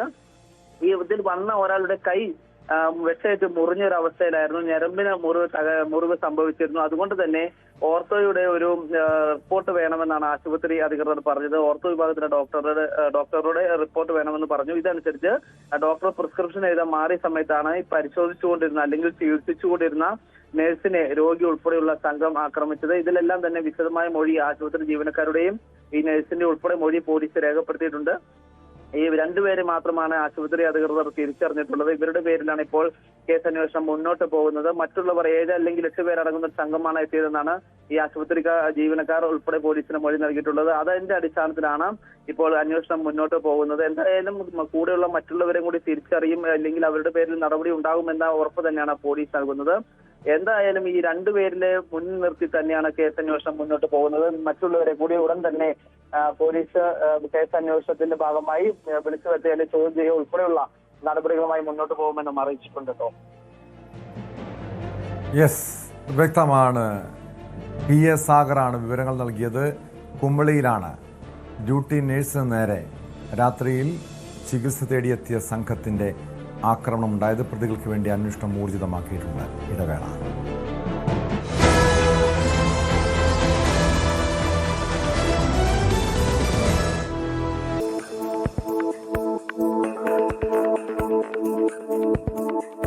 ദേവസ്വം ബോർഡ് മുൻ പ്രസിഡന്റ് PS പ്രശാന്തിനെയും മുൻ ബോർഡ് അംഗം അജികുമാറിനെ SIT ചോദ്യം ചെയ്തു. 3-ാം തവണയാണ് SIT പ്രശാന്തിനെ ചോദ്യം ചെയ്യുന്നത്. 2025-ൽ സ്വർണ്ണപ്പാളി കൊണ്ടുപോയ കാര്യത്തിൽ വ്യക്തത വരുത്തുന്നതിനാണ് പ്രശാന്തിനെ ചോദ്യം ചെയ്തത്. വിവരങ്ങളുമായി സാരംഗ് സുധാകരൻ ചേരുന്നുണ്ട്. സാരംഗ്, ഈ ശബരിമല സ്വർണ്ണക്കൊള്ള കേസുമായി ബന്ധപ്പെട്ട് അന്വേഷണ സംഘം ഇതുവരെയും കുറ്റപത്രം സമർപ്പിച്ചില്ല. ഇതിന്റെ അടിസ്ഥാനത്തിൽ എല്ലാ പ്രതികളും ജാമ്യം കിട്ടി പുറത്തിറങ്ങിയ സാഹചര്യം കൂടിയുണ്ട്. ഇതിപ്പോൾ അതിനിടെയാണ് ഈ മുൻ ദേവസ്വം ബോർഡ് പ്രസിഡന്റ് PS പ്രശാന്തിനെ ചോദ്യം ചെയ്തിരിക്കുന്നത്. എന്തൊക്കെ കാര്യങ്ങളാണ് പ്രശാന്തിൽ നിന്നും ചോദിച്ചറിഞ്ഞത്? മാത്രമല്ല, അതോടൊപ്പം ഈ കേസുമായി ബന്ധപ്പെട്ട SITയുടെ തുടർ നീക്കങ്ങൾ എന്തൊക്കെയാണ്? ടോം, ഈ കുറ്റപത്രം തയ്യാറാക്കി കോടതിയിൽ സമർപ്പിക്കുന്നതിന്റെ അവസാനഘട്ട നീക്കം എന്ന രീതിയിലാണ് ഇപ്പോൾ PS പ്രശാന്തിനെയും മുൻ ബോർഡംഗമായ അജികുമാറിനെയും കഴിഞ്ഞ ദിവസം പ്രത്യേക അന്വേഷണ സംഘം ചോദ്യം ചെയ്തത്. ഇതിന്റെ ഭാഗമായി പ്രധാനമായും അവർ ചോദിച്ചറിഞ്ഞത് ഈ ഒരു പ്രശാന്തിന്റെ കാലഘട്ടത്തിൽ നടത്തിയ ഈ ഒരു സ്വർണ്ണപ്പാളിയുമായി ബന്ധപ്പെട്ട പല കാര്യങ്ങളും, ദ്വാരപാലക കേസിലടക്കം പല കാര്യങ്ങളും ചോദിച്ചറിഞ്ഞു എന്നാണ് മനസ്സിലാക്കാൻ കഴിയുന്നത്. എന്തിനായാലും അജികുമാറിനെ ചോദ്യം ചെയ്തത് ഈ ഉണ്ണികൃഷ്ണൻ പോറ്റിയെ ശബരിമലയിലേക്ക് എത്തിച്ചതും ഈ സ്വർണ്ണക്കൊള്ളയിലടക്കം ഉണ്ണികൃഷ്ണൻ പോറ്റിയുമായി ബന്ധപ്പെട്ട് നടത്തിയ കണ്ടെത്തലുകളുമായി ബന്ധപ്പെട്ട വിവരങ്ങൾ സ്ഥിരീകരിക്കാൻ വേണ്ടിയാണ് അജികുമാറിനെ വിളിച്ചു വരുത്തിയെന്നാണ് മനസ്സിലാക്കുന്നത്. ഇത് 3-ാം തവണയാണ് ഈ ചോദ്യം ചെയ്യൽ നടക്കുന്നത്. പക്ഷേ PS പ്രശാന്തിനെ സമീപിച്ച സമയത്ത് അദ്ദേഹം ചോദ്യം ചെയ്തു എന്ന കാര്യം നിരാകരിച്ചിട്ടുണ്ട്. പകരം വിവരങ്ങൾ അറിയുക മാത്രമാണ് ചെയ്തത്. പക്ഷേ ചോദ്യം ചെയ്യൽ നടപടികളിലേക്ക് കടന്നിട്ടില്ല എന്നാണ് അദ്ദേഹം പ്രതികരിച്ചത്. എന്തുതന്നെയായാലും ഇത് അവസാനഘട്ട കുറ്റപത്ര തയ്യാറാക്കലിന്റെ ഭാഗമായിട്ടാണെന്നാണ് ഇപ്പോൾ മനസ്സിലാക്കാൻ കഴിയുന്നത്. നമുക്കറിയാം, തെരഞ്ഞെടുപ്പുമായി ബന്ധപ്പെട്ട സമയത്ത് അടക്കം ഈ ഒരു കേസുമായി ബന്ധപ്പെട്ട വലിയ പുരോഗമനം ഒന്നും തന്നെ ഉണ്ടായിരുന്നില്ല. ടോം സൂചിപ്പിച്ച പോലെ തന്നെ ഈ സ്വർണ്ണക്കൊള്ളയുമായി ബന്ധപ്പെട്ട് അറസ്റ്റിലായതും ജയിലിലടക്കം കിടന്നവരടക്കം സ്വാഭാവിക ജാമ്യം ലഭിച്ച് പുറത്തേക്ക് ഇറങ്ങിയ ഒരു സമയമാണ്. അതുകൊണ്ട് തന്നെ ഇത് കേസിന്റെ അടുത്ത ഘട്ടത്തിലേക്ക് എപ്പോൾ കടക്കും, കുറ്റപത്രം സമർപ്പിക്കുന്നതും അറസ്റ്റിലേക്കും മറ്റുമുള്ള കാര്യങ്ങളിലേക്ക്, നിയമ നടപടികളിലേക്ക് എപ്പോൾ കടക്കും എന്നതിലും സൂചന നൽകിക്കൊണ്ടാണ് ഇപ്പോൾ PS പ്രശാന്തിനെയും അജികുമാറിനെയും ചോദ്യം ചെയ്തത്. ടോം,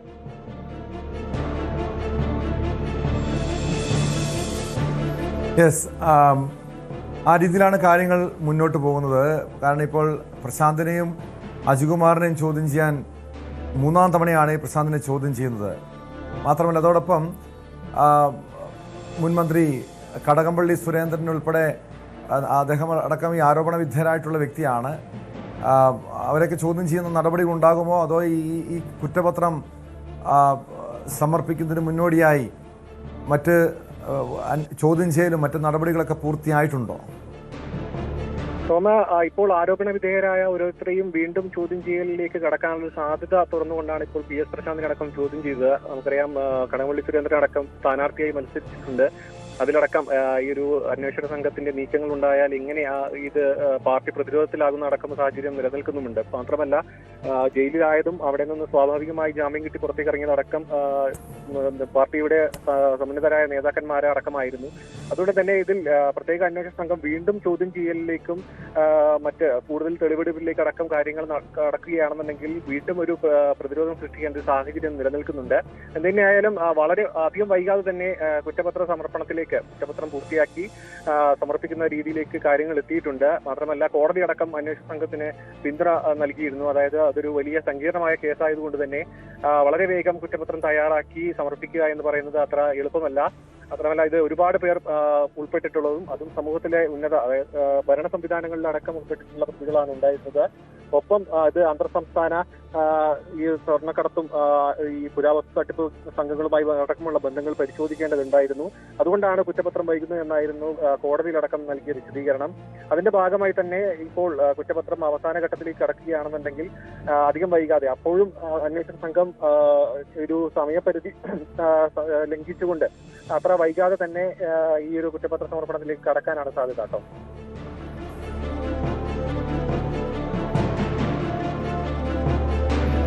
വ്യക്തമാണ്. സാരംഗ് സുധാകരനാണ് വിവരങ്ങൾ നൽകിയത്. ശബരിമല സ്വർണ്ണക്കൊള്ളയിലാണ് മുൻ Devaswom board president PS പ്രശാന്തിനെ SIT വീണ്ടും ചോദ്യം ചെയ്തത്. കാലടി സർവകലാശാല ശങ്കര ജയന്തി ആഘോഷത്തിൽ പങ്കെടുക്കാൻ വിദ്യാർത്ഥികൾമേൽ ഭീഷണി. വിദ്യാർത്ഥികൾക്ക് വാട്സാപ്പ് ഗ്രൂപ്പിൽ സംസ്കൃതം വ്യാകരണ വിഭാഗം വകുപ്പ് മേധാവി സുനിൽകുമാറാണ് ശബ്ദ സന്ദേശം അയച്ചത്. യാത്രയയപ്പ് പരിപാടിയിലും ഗവർണർ പങ്കെടുക്കുന്ന പരിപാടിയിലും സാന്നിധ്യമില്ലെങ്കിൽ അതിന്റെ ബുദ്ധിമുട്ട് അക്കാദമികമായി നേരിടേണ്ടി വരുമെന്നാണ് ഭീഷണി. നിങ്ങൾ എത്രത്തോളം ആത്മാർത്ഥമായിട്ട് ഇതിനോട് സഹകരിക്കുന്നു അത് ഞാൻ കൃത്യമായി രേഖപ്പെടുത്തി വെക്കും. വെറുതെ മനസ്സിൽ മാത്രമല്ല എഴുതി വെക്കും. ആരൊക്കെയാണ് ഇതിനോട് സഹകരിക്കാത്തത്, ആരൊക്കെ സഹകരിച്ചു എന്നുള്ളത്. അതിനനുസരിച്ചിട്ടായിരിക്കും നിങ്ങൾ അങ്ങോട്ടുള്ള പല പല പരിപാടികളുണ്ടല്ലോ, അറിയാലോ. അവസാന RIC ഓപ്പൺ ഡിഫൻസ് വരെയുള്ള കാര്യങ്ങൾ ഉണ്ട്. അപ്പോൾ അതിന് നിങ്ങൾക്ക് ഡിപ്പാർട്ട്മെൻറ്റിൻ്റെ ഭാഗത്തു നിന്നുള്ള സഹായം കിട്ടണമെങ്കിൽ, വേണ്ട രീതിയിൽ കിട്ടണമെങ്കിൽ നിങ്ങൾ നമ്മളുടെ അടുത്ത് സഹകരിച്ചാൽ മാത്രമേ ആ രീതി പരിഗണിക്കൂ. ഞാൻ വളരെ കർശനമായി പറയണം. HODയുടെ ഭീഷണികൾക്കെതിരെയും ഗവർണർക്കെതിരെയും പ്രതിഷേധവുമായി SFI രംഗത്തെത്തി. ഗവർണർ ഉൾപ്പെടെ ഇതിനകത്ത് സംഘപരിവാറിന്റെ അജണ്ടകൾ കൃത്യമായി നടപ്പിലാക്കുവാൻ വേണ്ടി തീരുമാനിച്ചുകൊണ്ട് കുറെ മാറ്റങ്ങൾ ഉൾപ്പെടെ വരുത്തിയിട്ടുണ്ട്. അതിനെതിരെ ഇതിലാണ് നമ്മൾ ഓൾറെഡി പ്രതിഷേധിക്കുകയാണ്. ഈ പറഞ്ഞ നന്ദൻ ഉൾപ്പെടെ ഒരു സ്റ്റാഫിനെ ഉൾപ്പെടെ ഇവിടെ രണ്ടാമത് നിയമിക്കുന്ന ഒരു സാഹചര്യം, സസ്പെൻഡിൽ ഉണ്ടായിരുന്ന ഒരു സ്റ്റാഫിനെ തിരിച്ചെടുക്കുന്ന ഒരു സാഹചര്യം ഉണ്ടായിരുന്നു, ഗവർണറിന് നേരിട്ടുള്ള ഉത്തരവ്. അപ്പോൾ അതെല്ലാം ഈ പറഞ്ഞ അജണ്ടയുടെ ഭാഗമായിട്ടാണ്. ആ അജണ്ടകളെല്ലാം നമ്മൾ SFI എന്ന പ്രസ്ഥാനം ഈ ക്യാമ്പസിനകത്ത് സർവകലാശാലക്കകത്ത് ചെറുത്ത് നിർത്തുക തന്നെ ചെയ്യുന്നതാണ് അതിന്റെ ഭാഗമായിട്ട് എനിക്ക് പറയാനുള്ളത്. എല്ലാത്തിനും പ്രതിഷേധിക്കുന്നത് ഭാരതീയ സംസ്കാരത്തിന് ചേർന്നതല്ലെന്നായിരുന്നു ഗവർണറുടെ പ്രതികരണം. ഇതിനിടെ ഗവർണർക്ക് പിന്തുണയുമായി ABVP പ്രവർത്തകരും രംഗത്തെത്തി. വിവരങ്ങളുമായി ആജ്ഞ രവീന്ദ്രൻ ചേരുന്നു. ആജ്ഞ, നാടകീയമായ സംഭവവികാസങ്ങളാണ് കാലടി സർവകലാശാലയിൽ നിന്ന് നടന്നത്. അതായത് ഗവർണറുടെ പരിപാടിയിൽ പങ്കെടുക്കാൻ അധ്യാപകരുടെ ഭീഷണി, HODയുടെ ഭീഷണി, അതിനെതിരെ SFIയുടെ പ്രതിഷേധം, ഗവർണർക്ക് പിന്തുണയുമായി ABVP രംഗത്തെത്തുന്നു. എന്താണെന്ന് സംഭവിച്ചത്?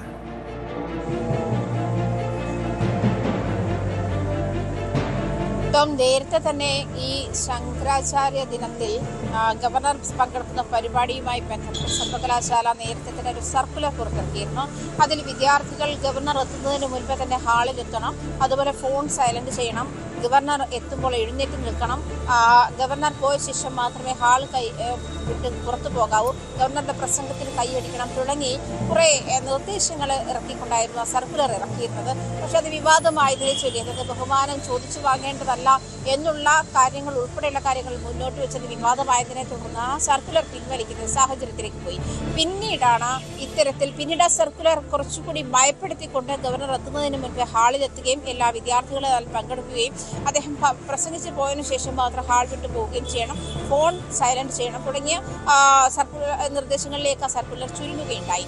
ആ സർക്കുലർ വിവാദമായിരിക്കുന്ന സാഹചര്യത്തിലാണ് ടോം സൂചിപ്പിച്ചതുപോലെ തന്നെ സംസ്കൃത സർവകലാശാലയുടെ വ്യാകരണ വിഭാഗം HOD സുനിൽകുമാർ RDയുടെ ഈ പറയുന്ന വോയിസ് മെസ്സേജ് പുറത്തു വരുന്നത്. അത് ഗവേഷക വിദ്യാർത്ഥികളുള്ള ഒരു ഗ്രൂപ്പിൽ തന്നെയാണ് അത്തരത്തിലൊരു മെസ്സേജ് വരുന്നത്. കൃത്യമായി നമ്മൾ ആ ഓഡിയോ കേട്ടതാണ്. അതിൽ കൃത്യമായി പറയുന്നുണ്ട്, അതായത് ഞാൻ നോട്ട് ചെയ്ത് വെക്കും ആരൊക്കെ ഏതൊക്കെ സാഹചര്യത്തിലാണ് ഗവർണറുടെ പരിപാടിയുമായി പങ്കെടുത്ത ആരൊക്കെ വന്നിട്ടുണ്ട്, ആ സാഹചര്യങ്ങൾ എന്തൊക്കെയാണ്, അത് കൃത്യമായി ഞാൻ നോട്ട് ചെയ്ത് വെക്കും, ഓർമ്മയിൽ വെക്കുകയല്ല എഴുതി തന്നെ വെക്കും.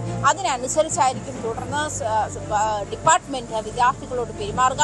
അവരുടെ തിസിസ് ഉൾപ്പെടെയുള്ള കാര്യങ്ങൾ, ഓപ്പൺ ഡിഫൻസ് ഉൾപ്പെടെയുള്ള കാര്യങ്ങൾ, PhDയുമായി ബന്ധപ്പെട്ട മറ്റ് വൈവാവോസി ഉൾപ്പെടെയുള്ള കാര്യങ്ങളൊക്കെ ഇനി അതുമായി ബന്ധപ്പെട്ടിട്ടായിരിക്കും അക്കാദമിക് കാര്യങ്ങൾ തീരുമാനിക്കുക എന്നാണ് ഈ HOD പറഞ്ഞു വെക്കുന്നത്. അത് തന്നെ അതായത് സംസ്കൃത സർവകലാശാലയെ കാവ്യവൽക്കരിക്കുന്ന നീക്കമാണ് എന്നുള്ള വിമർശനം ഉയർന്ന സാഹചര്യത്തിൽ പശ്ചാത്തലത്തിലാണ് ഇത്തരം നീക്കങ്ങൾ സർവകലാശാല അധികൃതരുടെ ഭാഗത്തു നിന്നും ഉണ്ടാകുന്നത്.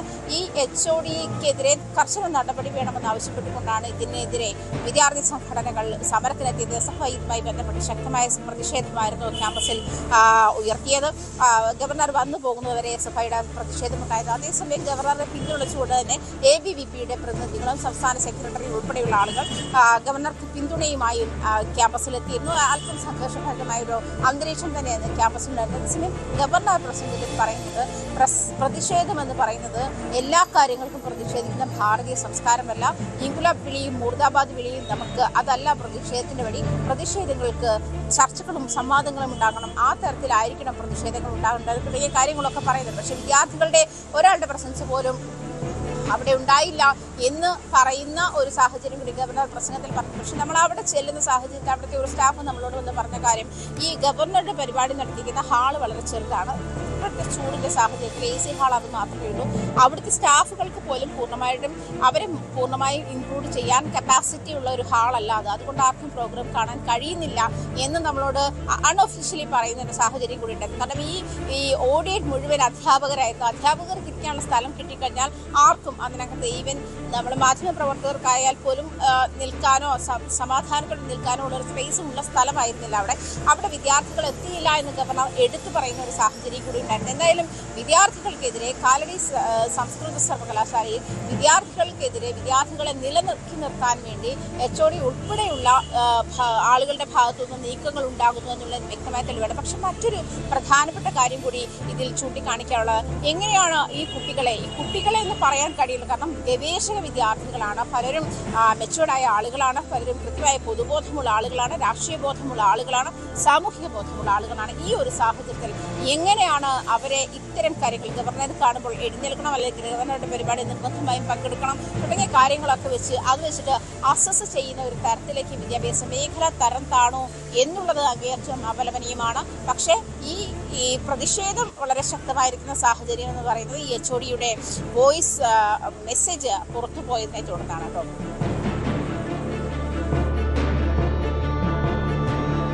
തീർച്ചയായും ആജ്ഞ ഇവിടെ നേരത്തെ ആരിഫ് മുഹമ്മദ് ഖാൻ ഗവർണറായിരുന്ന സമയത്ത് ഗവർണറും SFI-യും തമ്മിൽ പലപ്പോഴും ഏറ്റുമുട്ടലുകൾ ഉണ്ടായിരുന്നു. പക്ഷേ ഈ രാജേന്ദ്ര അർലേക്കർ ഗവർണറായി വന്ന ശേഷം അത്ര വലിയൊരു പ്രശ്നം ഉണ്ടായിരുന്നില്ല, ഒറ്റപ്പെട്ട ചില പ്രതിഷേധ സംഭവങ്ങൾ മാറ്റി നിർത്തിയാൽ.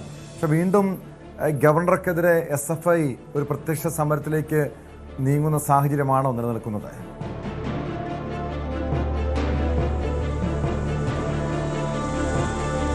സർവകലാശാല ഇറക്കിയ, അതായത് ഗവർണറുടെ സന്ദർശനത്തിലെത്തുമ്പോൾ സർവകലാശാല ഇറക്കിയ വിദ്യാർത്ഥികൾ പാലിക്കേണ്ട ചട്ടങ്ങൾ എന്ന് പറഞ്ഞ് സർവകലാശാല ഇറക്കിയ സർക്കുലർ ആയിരുന്നു ആദ്യഘട്ടത്തിൽ പ്രതിഷേധത്തിന് കാരണമായത്. ആ സാഹചര്യത്തിൽ സർക്കുലർ പിൻവലിച്ച സാഹചര്യത്തിലാണ് ഇങ്ങനെ HOD-യുടെ ഭാഗത്തുനിന്ന്, HOD സുനിൽകുമാർ, വ്യാകരണ വിഭാഗ HOD-യാണ് അദ്ദേഹത്തിന്റെ ഭാഗത്തുനിന്നും ഇത്തരത്തിലൊരു വോയിസ് മെസ്സേജ് പുറത്താകുന്നതും അതിൽ നമ്മൾ നേരത്തെ കേട്ടതുപോലെ ഈ വിദ്യാർത്ഥികൾ, അതായത് ആരൊക്കെ പങ്കെടുക്കുന്നു എന്നുള്ള കാര്യത്തിന്റെ അടിസ്ഥാനത്തിലായിരിക്കും അവർ അസസ് ചെയ്യപ്പെടുന്നത് എന്നുള്ളതാണ്. ആ കാര്യമാണ് പ്രതിഷേധത്തിനിടയാക്കിയത്. ഗവർണർക്കെതിരെയുള്ള പ്രതിഷേധമായിട്ട് അത് മാറുകയായിരുന്നു. പ്രത്യേകിച്ചും ഗവർണർ പരിപാടിയിൽ പങ്കെടുക്കുന്ന പരിപാടിയാണ്. അതിന് വേണ്ടിയിട്ടാണ് ഇത്തരം ഒരു സർക്കുലർ ഉണ്ടാക്കുകയും ആ സർക്കുലർ മാനിക്കാതിരുന്ന സാഹചര്യത്തിൽ, അല്ലെങ്കിൽ അത് വിവാദമായിരുന്ന സാഹചര്യത്തിൽ അത് ആദ്യം പിൻവലിച്ചു. പിന്നീട് ഒരു നോർമൽ സർക്കുലർ വരുന്നു. ഇതും അതിനുശേഷം പിന്നീട് ഈ കുട്ടികളെ വിദ്യാർത്ഥികളെ ഇമ്പോസ് ചെയ്യുന്ന തരത്തിലുള്ളൊരു മെസ്സേജാണ് ഈ HOD-യുടെ ഭാഗത്തു നിന്നും അവരുടെ വാട്സാപ്പ് ഗ്രൂപ്പിൽ വന്നത്. ആ വാട്സാപ്പ് മെസ്സേജാണ് നമുക്ക് ലഭിച്ചിട്ടുള്ളതും. അതിലാണ് അദ്ദേഹം ഇങ്ങനെ കൃത്യമായി പറയുന്നതും. ഇത് നേരത്തെ നമ്മൾ നിതിൻ രാജ് ഉൾപ്പെടെയുള്ള കുഞ്ഞുങ്ങളെ നയിച്ചിരിക്കുന്ന, അല്ലെങ്കിൽ അവരോട് പെരുമാറിയിരിക്കുന്ന അധ്യാപകരുടെ രീതി, അത് യൂണിവേഴ്സിറ്റികളിൽ, മറ്റു സർവകലാശാലകളിലൊക്കെ അധ്യാപകർ എങ്ങനെയാണ് കുഞ്ഞുങ്ങളോട് പെരുമാറുന്നത്, വിദ്യാർത്ഥികളോട് പെരുമാറുന്നത്, ഇത്തരം കാര്യങ്ങളൊക്കെ ചോദ്യം ചെയ്യപ്പെടുന്ന സമയത്താണ് ഇത്തരത്തിലൊരു ഇടപെടൽ കൂടി അതുപോലെ HOD-യുടെ ഭാഗത്തുനിന്നും ഗവേഷക വിദ്യാർത്ഥികളുടെ നേരെ ഉണ്ടാകുന്നത് എന്നുള്ളതാണ് ഏറ്റവും അപലപനീയം. അത് ഇങ്ങനെയാണോ, അതല്ലെങ്കിൽ നിങ്ങളുടെ അക്കാദമിക് കഴിവിന്റെ അടിസ്ഥാനത്തിലല്ല നിങ്ങൾ അസസ് ചെയ്യപ്പെടുന്നത് എന്നുള്ള ഒരു മെസ്സേജ് പറയാതെ പറയുകയാണ് ഈ HODയുടെ ഭാഗത്തു നിന്നും ഉണ്ടായത് എന്ന് വേണം വിലയിരുത്തൽ. അതിനെതിരെയാണ് വലിയ പ്രതിഷേധമുയർന്നത്. പ്രത്യേകിച്ചും നേരത്തെ തന്നെ ഈ ജാതീയമായ അധിക്ഷേപങ്ങൾ ഉണ്ടാകുന്നു.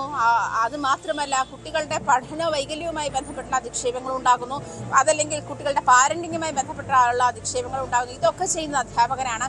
ഇനി ഇന്റേണൽ അസസ്മെന്റുമായി ബന്ധപ്പെട്ട് നേരത്തെ നമ്മൾ അത്തരം അധിക്ഷേപങ്ങൾ കേട്ടതാണ്. കാരണം അധ്യാപകർ നിലയ്ക്ക് നിർത്താൻ, കുട്ടികളെ വിദ്യാർത്ഥികളെ നിലയ്ക്ക് നിർത്താൻ വേണ്ടി ഉപയോഗിക്കുന്ന ടൂള് എന്ന് പറയുന്നത് ഇന്റേണൽ അസസ്മെന്റ് ആണ്. ഇന്റേണൽ അസസ്മെന്റ് കൂടി ചേർന്നിട്ടുള്ള ഫൈനൽ മാർക്ക് എന്ന് പറയുന്നവർക്ക് പ്രധാനമായതുകൊണ്ട് തന്നെ പലപ്പോഴും അധ്യാപകരെ അനുസരിപ്പിക്കാൻ വേണ്ടി അവർ ഉപയോഗിക്കുന്ന ഒരു ടൂളായിട്ട് ഇന്റേണൽ അസസ്മെന്റുകളെ മാറ്റുന്നു. അതുപോലെ തന്നെയാണ് ഇവിടെ ഗൈഡൻഷിപ്പ് എന്ന് പറയുന്ന ഒരു സംഭവത്തെ ഒരു ടൂളാക്കിക്കൊണ്ട് തങ്ങൾ ഈ കുട്ടികൾ ഇത്തരത്തിൽ വഴങ്ങിയെങ്കിൽ മാത്രമേ, അതല്ലെങ്കിൽ അവർ ഈ ഗവർണറുടെ പരിപാടിയുമായി ബന്ധപ്പെട്ട് ഇത്തരത്തിൽ അനുസരിച്ചെങ്കിൽ മാത്രമേ അവർക്ക് അവരുടെ ഓപ്പൺ ഡിഫൻസുമായി ബന്ധപ്പെട്ടുള്ള കാര്യങ്ങളും വൈവ പോസ്റ്റിയുമായി ബന്ധപ്പെട്ട് ഇതൊക്കെ ഈ ഗൈഡൻഷിപ്പ് നൽകുന്ന ആളുകൾ ഗവർണർ ഈ സർവകലാശാലകളെ കാവ്യവൽക്കരിക്കുന്നു എന്നൊരു ആരോപണം നിലനിൽക്കുകയാണ് ഇത്തരമൊരു പുതിയൊരു പരാതി കൂടി വരുന്നത്. അതായത് ഗവർണറുടെ പരിപാടിയിൽ പങ്കെടുക്കാൻ വിദ്യാർത്ഥികൾക്ക് മേൽ അധ്യാപകന്റെ ഭീഷണി ഉണ്ടാകുന്നു. സംഭവത്തിൽ പ്രതിഷേധവുമായി SFI രംഗത്തെത്തിയിട്ടുണ്ട്. SFIയെ പ്രതിരോധിച്ചുകൊണ്ട് ABVPയും ഗവർണർക്ക് പിന്തുണയുമായി രംഗത്തെത്തിയിരുന്നു. സ്പോട്ട്ലൈറ്റ് പൂർണ്ണമാകുന്നു. നമസ്കാരം.